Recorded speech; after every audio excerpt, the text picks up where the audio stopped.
Hi everyone, Miss Akimoto here with your writing mini lesson for Monday, September 14th. So, just a reminder, we are working on our masterpiece writing number 2, and this is an essay describing a moment in time when you felt a strong emotion. So, we've been working on this for about 3 weeks now, and it's important to pace ourselves with the videos. We're not going to finish this. Even this week, we're not going to finish it. So, just make sure you're pacing along with the videos and following along with what I'm asking you to do here. So, we are finally ready to start writing on our actual essay. So, the first step is going to be writing our hook. Now, on Thursday, I asked you to start brainstorming what would you like to use for your hook.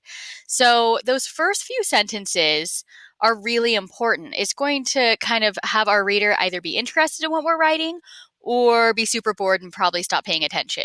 So we really need to make sure that those first couple of sentences in our hook are really interesting. So just a reminder, we have a couple of ways that we could do this.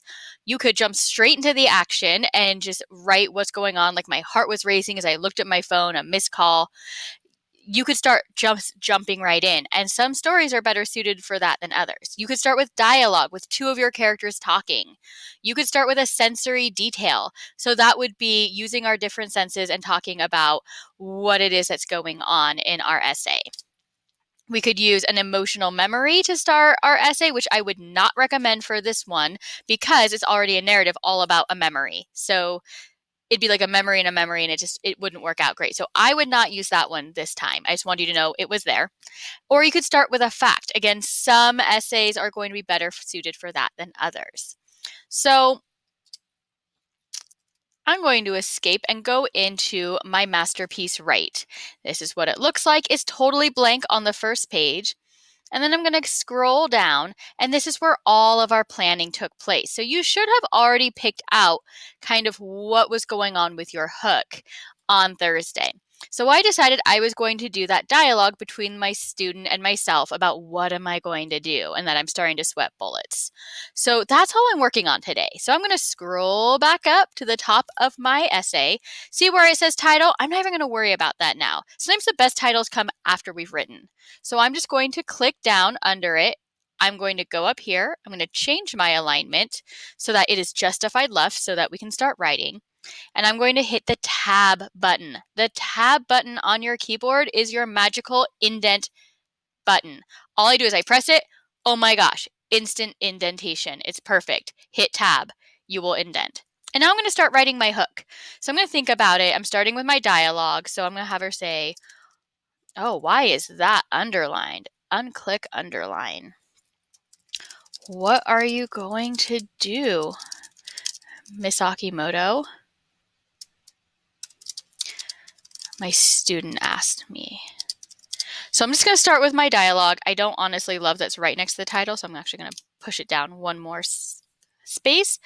What are you going to do, Miss Akimoto? My student asked me. Now, a hook is not just one sentence. It should actually be most of your introduction paragraph. So I need to add a little bit more here because this doesn't really hook us because we don't know the information. So what are you going to do, Miss Akimoto? My student asked me. I stared down and started sweating bullets. So sweating bullets is it's an idiom, and it means like sweating tons, like, oh no, you're really nervous. So I stared down and started sweating bullets. I don't know, Kayla, but I'm freaking out. So now I've got two sentences. I've kind of finished my dialogue. I'm letting the reader know something terrible is going on. So, what are you going to do, Miss Akimoto? My student asked me. I stared down and started sweating bullets. I don't know, Kayla, but I'm freaking out. And this might be a good time in my hook to kind of start to transition to the backstory I'm going to need. So I'm going to write, I thought back to the moments. I don't know if I love that. I thought back to the moments that brought me to this point. So this is just kind of, I can go back and rework this, but for my hook, I'm doing the dialogue and I'm kind of just hooking my reader by being like, something has happened, something that is making me really nervous. And then I'm going to add this kind of transition line to take me from my hook to my backstory. That's going to be part of my introduction.